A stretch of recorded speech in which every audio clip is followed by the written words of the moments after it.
สวัสดีพ่อแม่พี่น้องและกับหมู่เพื่อนมิตรสหายทุกคนที่ติดตามและก็รับชมการอธิบายกฎหมายของข้าพเจ้าซึ่งวันนี้ข้าพเจ้าจะกลับมาอธิบายกฎหมายให้พ่อแม่พี่น้องเพื่อนมิตรสหายทุกคนได้เรียนรู้อันนี้ก็ถือว่าเป็นโอกาสดีในการเผยแพร่กฎหมายให้พ่อแม่พี่น้องและเพื่อนมิตรสหายทุกคนผู้ที่ยังบ่มีความรู้ทางด้านกฎหมายนะซึ่งวันนี้ข้าพเจ้าจะมาอธิบายขั้นตอนในการดำเนินคดีอาญาของสปป.ลาวของพวกเราว่ามีขั้นตอนการดำเนินคดีอาญาคือเนื้อใดเล่นไหนเมื่อมีคดีหนึ่งเกิดขึ้นแล้วจะนำเอาการดำเนินคดีอาญานั้นไปผ่านขบวนการในการดำเนินคดีอาญาคือเนื้อใดนะเมื่อที่มีคดีอาญาหนึ่งเกิดขึ้นเขาจะดำเนินไปคือเนื้อใดและการเอื้อนซื่อการเอื้อนซื่อของผู้กระทำผิดเช่นข้าพเจ้าก็เชื่อว่าหลายคนยังไม่เข้าใจถ้าผู้ที่บ่เคยศึกษากฎหมายมาก่อนก็บ่เข้าใจหรือว่าแม้กระทั่งผู้ที่ศึกษากฎหมายมาแต่บ่กำเน้นอาจจะลองลืมไปก็ได้ถึงอย่างไรก็ตามถึงไม่ว่าท่านจะฮู้หรือบ่ฮู้ถ้าท่านเป็นผู้หนึ่งที่บ่ฮู้ก็เชิญติดตามโอเคซึ่งเราไปเข้าข้อที่1นะคือขั้นตอนการดำเนินคดีอาญาของสปป.ลาวของเราขั้นตอนในการดำเนินคดีอาญาคืออาญาของสปป.ลาวของเรานี้มันก็ประกอบมีอยู่3ขั้นนะสำคัญในเมื่อที่มีคดีอาญาหนึ่งเกิดขึ้นต้องมีขบวนการในการดำเนินคดีอาญาอยู่3ขั้นยกตัวอย่างคือกรณีเท้ากอไก่นี้เท้ากอไก่นี้ค้าเท้าขอไข่นี้เสียชีวิตตายซะว่าง่ายๆกอไก่นี่ค้าขอไข่เสียชีวิตแล้วเขาจะพูดได้ไหนว่ากอไก่นี่ผิดเขาจะพูดได้ไหนว่ากอไก่ผิดเขาจะพูดได้ก็ต้องต้องผ่าน3ขบวนการนี้ก่อนโอเคฉะนั้นน่ะการดำเนินคดีอาญาข้าพเจ้าย้ำเสมอว่าแม่นการเสาะหาการกระทำผิดหรือว่าเสาะหาผู้กระทำผิดมาลงโทษตามที่ได้กฎหมายตามที่ได้กำหนดอยู่ในกฎหมายนะซึ่งการดำเนินคดีอาญากับบุคคลใดบุคคลหนึ่งหรือว่ากับเหตุการณ์ใดหนึ่งก็เพื่อเสาะหาผู้กระทำผิดนั่นแหละมาลงโทษตามที่ได้กำหนดไว้ในกฎหมายนะซึ่งเราเข้าไปขั้นตอนนะข้าพเจ้าได้อธิบายโดยรวม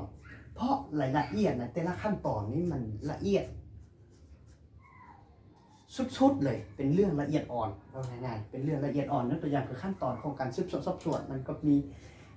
ระเบียบหลักการต่างๆในการนำใช้ขั้นตอนของการสืบสวนสร้างฟ้องก็คือกันขั้นตอนการพิจารณาคดีของศาลก็คือกันมีรายละเอียดแต่อันนี้ข้าพเจ้าจะอธิบายโดยรวมให้พ่อแม่พี่น้องหรือว่าเพื่อนมิตรสหายเข้าใจว่าในเมื่อมีคดีหนึ่งเกิดขึ้นแล้วเราจะมีขั้นตอนในการดำเนินคดีอาญาคืออะไรซึ่งเราจะประกอบอยู่3ขั้นนะซึ่งขั้นตอนที่1ก็คือขั้นตอนการสืบสวนสอบสวนขั้นตอนการสืบสวนสอบสวนในที่นี้นะเป็นอยู่ในความรับผิดชอบขององค์การสืบสวนสอบสวนซึ่งองค์การสืบสวนสอบสวนว่านี่มันจะมีอยู่หลายๆหน่วยงานก็คือองค์การสืบสวนสอบสวนของเจ้าหน้าที่ตำรวจองค์การสืบสวนสอบสวนของเจ้าหน้าที่ป่าไม้องค์การสืบสวนสอบสวนการ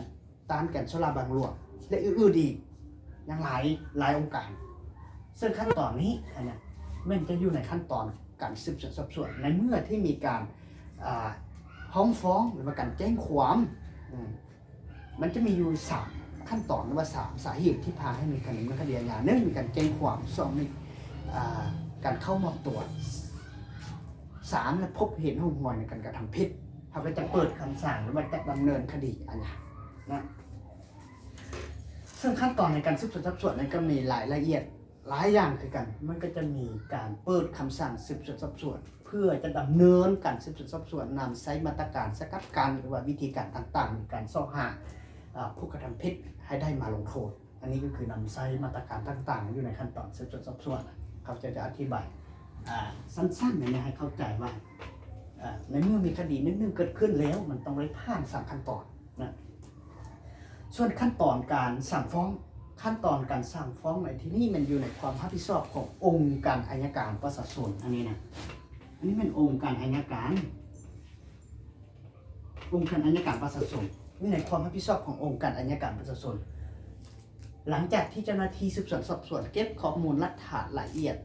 ที่ทั่วนแล้วก็จะสรุปสำนวนคดีส่งให้องค์การอัยการและให้องค์การอัยการเฮ็ดหน้าที่ในการสร้างฟ้องคดีสร้างฟ้องคดีขึ้นศาลอันนี้คือสร้างฟ้องคดีสร้างฟ้ององค์การอัยการเฮ็ดหน้าที่ในการสร้างฟ้องคดีขึ้นศาลอันนี้คือขั้นตอนในการพิจารณาคดีขององค์การอัยการนะยังไงๆนี่ซึ่งใน2ขั้นตอนนี้เขาจะเอิ้นว่าขั้นตอนก่อนการสั่งฟ้องนะขั้นตอนก่อนการสั่งฟ้องนี่มีองค์การสืบสวนสอบสวนองค์การอัยการอยู่ในความรับผิดชอบของสององค์การนี้ในเมื่อที่มีคดีเนื่องเกิดขึ้นแล้วนะฉะนั้นขั้นตอนที่3ก็คือศาลประชาชนขั้นตอนที่3ก็คือขั้นตอนการตัดสินหรือว่าพิพากษาคืออยู่ในความรับผิดชอบของศาลประชาชนในความรับผิดชอบของศาลประชาชนนะซึ่งอยู่ในสปปลาวของพวกเรานี่รัฐธรรมนูญแห่งสปปลาวก็ได้กำหนดชัดเจนหรือว่ากฎหมายว่าโดยการดำเนินกฎหมายบริษัทประชาชนก็ได้กำหนดชัดเจนว่ามีแต่ศาลเท่านั้นที่มีสิทธิอำนาจในการตัดสินคดีหรือว่าพิพากษาคดีเนี่ยบ่มีองค์กรใดมีแต่ศาลเท่านั้นจะมีสิทธิอำนาจในการตัดสินคดีนะให้เข้าใจนะนี่ซึ่งรายละเอียดในก็มีหลายพอสมควรในศาลระบบการดำเนินคดีของศาลก็จะแบ่งออกเป็น3ศาลนี่คือศาลขั้นต้นศาลเขตศาลแขวงศาลภาคและก็ศาลสูงนะมันก็จะมีรายละเอียดหลายอย่างแต่ข้าพเจ้าจะอธิบายโดยรวมให้เข้าใจรวมๆก่อนว่าโครงสร้างของมันก่อนในเมื่อที่ข้าพเจ้าอธิบายลงลึกไปในแต่ละองค์กรนี้ทุกคนจะเข้าใจนะผู้ที่บ่เคยเรียนและบ่เข้าใจข้าพเจ้าต้องได้อธิบายโดยรวมก่อนให้เพื่อให้ผู้ที่บ่เคยเรียนให้เข้าใจว่าในเมื่อที่มีคดีอาญาหนึ่งเกิดขึ้นแล้วนะต้องได้ดำเนินคืนอย่างไรนะต้องได้เริ่มจากสายหาสายอันนี้คือสำคัญก็คือต้องได้เริ่มจากขั้นตอนของเจ้าหน้าที่ก่อนเจ้าหน้าที่ตำรวจนั่นแหละว่าง่ายๆสมมติว่าเป็นคดีที่อยู่ในความรับผิดชอบขององค์การสืบสวนส่วนของเจ้าหน้าที่ตำรวจนะเจ้าหน้าที่ตำรวจก็ต้องได้เก็บกำข้อมูลหลักฐานให้มันละเอียดถี่ถ้วนแล้วก็สรุปสำนวนคดีส่งให้อัยการก็คือขั้นตอนการสั่งฟ้องนะและหลังจากนั้นอัยการก็จะสั่งฟ้องขึ้นศาลนำเอาคดีที่เจ้าหน้าที่นี้เก็บมาเนี่ยแล้วก็แถลงขึ้นศาลหรือว่าแถลงความผิดอะไรก็ง่ายๆหรือว่าสั่งฟ้องผู้ที่หาขึ้นศาลหลังจากนั้นศาลก็จะตัดสินศาลจะนำเอาคดีที่อัยการสั่งฟ้องนี่มาค้นคว้าและตัดสินว่าผู้กระทำผิดนั้นผิดเท็จหรือบ่หรือว่าบ่มีความผิด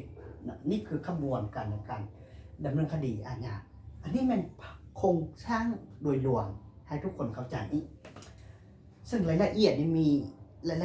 มันมีความ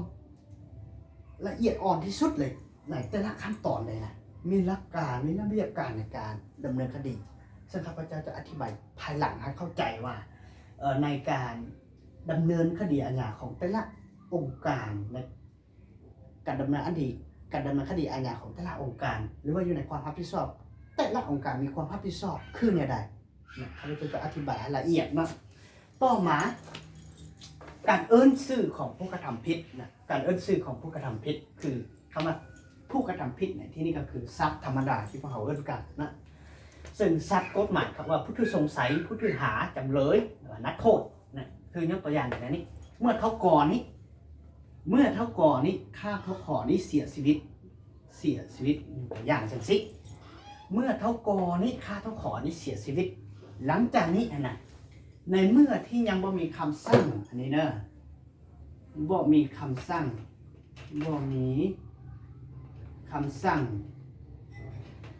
เปิดการสืบสวนสอบสวนในเมื่อที่เจ้าหน้าที่ยังบ่มีคำสั่งเปิดการสืบสวนสอบสวนเขาก่อใกล้นี่นะว่าเป็นผู้ถือสงสัยเป็นผู้ถือสงสัยโอเคในเมื่อที่ก่อใกล้นี้ค้าขอให้เสียชีวิตแต่อ้างว่าก่อใกล้เป็นผู้ฆ่าฉะนั้นในเมื่อที่ยังบ่มีคำสั่งเปิดการสืบสวนสอบสวนขององค์การสืบสวนสอบสวนนี้เขาก่อใกล้นี้ว่าเป็นผู้ถือสงสัยโอเคหลังจากนั้นในเมื่อที่เจ้าหน้าที่โอเคในเมื่อองค์การสืบสวนสอบสวนนี่แหละองค์การสืบสวนสอบสวนนี้ออกคำสั่งเปิด เปิดการสืบสวนสอบสวนเปิดการสืบสวนสอบสวนแล้วเอิ้นเท่ากอไก่นี่ผู้เดียวนั่นแหละเอิ้นเท่ากอไก่นี่วะผู้ถือหาโอเคอันนี้กลับมาได้เป็นบุคคลคนเดียวกันแต่ว่าเอิ้นชื่อต่างกันในแต่ละขั้นตอนในการดำเนินคดีอาญาให้เข้าใจนะนี่ก็คือในเมื่อที่พวกเปิดคำสั่งการสืบสวนสอบสวนแล้วเอิ้นกอไก่ว่าเป็นผู้ถือสงสัยหลังจากที่เจ้าหน้าที่ออกคำสั่งเปิดการสืบสวนสอบสวนกับเหตุการณ์ที่มีคนเสียชีวิตมาแล้วเอิ้นผู้ถือสงสัยนี่ว่าผู้ถือหานะผู้ถือหาหลังจากนั้นหลังจากผู้ถือหานี้อัยการสั่งฟ้องอันนี้เนี่ยสั่งฟ้องขึ้นศาลอันนี้คือสั่งฟ้องขึ้นศาลสั่งฟ้องขึ้นศาลแล้วเขาเอิ้นเท่ากอไก่เลยนะว่าจำเลยนะเอิ้นว่าจำเลย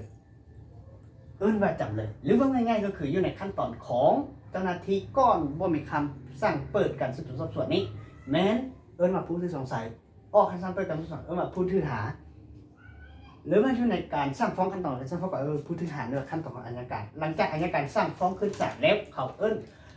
ผู้ถือหานั้นว่าผู้ถือหาเนี่ยนะเป็นจำเลยนะเป็นจำเลยโอเคเป็นจำเลยหลังจากที่ศาลเขียนว่าเขากอไก่ผิดให้ศาลตัดสินว่ามีความผิดจำเลยก็จะกลายเป็นนักโทษโอเคเป็นบุคคลคนเดียวกันเลยนั่นตัวอย่างคืออันนี้คือกอไก่อันนี้คือกอไก่อันนี้คือกอไก่อันนี้คือกอไก่ที่ฆ่าขอไข่ให้เสียชีวิตในเมื่อที่อยู่ในขั้นตอนยังบ่เปิดอยู่ในขั้นตอนขององค์การสืบสวนสอบสวนและยังบ่เปิดยังบ่มีคำสั่งเปิดการสืบสวนสอบสวนเขาเอิ้นเขากอไก่นี้ว่าเป็นผู้ที่สงสัยหลังจากนั้นองค์การสืบสวนสอบสวนออกคำสั่งเปิดการสืบสวนสอบสวนแล้วเอิ้นเขากอไก่นี้ว่าเป็นผู้ถือหาหลังจากที่ส่งสำนวนคดีไปให้อัยการแล้วอัยการ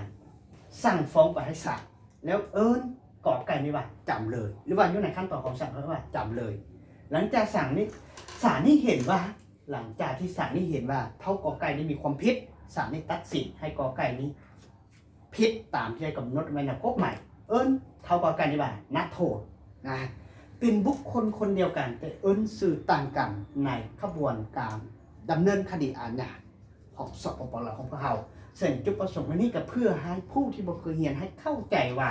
กรณีใดเอิ้นว่าผู้ถือสงสัยกรณีใดเอิ้นว่าผู้ถือหากรณีใดเอิ้นว่าจำเลยกรณีใดเอิ้นว่านักโทษนะซึ่งทั้งหมดทั้งมวลนี้ก็คือความรู้ทางด้านกฎหมายให้พ่อแม่พี่น้องหรือว่าหมู่เพื่อนมิตรสหายผู้ที่บ่เคยเรียนกฎหมายก็ให้กลับให้ได้ว่าในเมื่อที่ไปหอกขั้นตอนของศาลและเขามาจำเลยในเมื่อยังอยู่ขั้นเจ้าหน้าที่เขาอันนี้ว่าผู้ถือสงสัยผู้ถือหาอันนี้แหละและรายละเอียดของแต่ละรายการหรือว่ารายละเอียดของผู้ถือดำเนินคดีอาญาก็คือเท่ากอไก่เป็นอย่างเท่ากอไก่ผู้ถือหาผู้ถือสงสัยผู้ถือหาจำเลยนักโทษเนี่ยมันก็มีสิทธิ์ในการต่อสู้คดีหลายอย่างซึ่งข้าพเจ้าจะอธิบายให้เข้าใจภายหลังโอเคอันนี้ก็ให้เข้าใจโดยรวมก่อนรายละเอียดข้าพเจ้าจะอธิบายให้ฮู้ภายหลังโอเคก็ขอขอบใจนะที่ได้ติดตามและก็รับชมถ้าหมู่เพื่อนผู้ใดถ้ามีข้อสงสัยหรือว่าถ้ามีข้อบอกเข้าใจก็สามารถคอมเมนต์ได้โอเคขอขอบใจ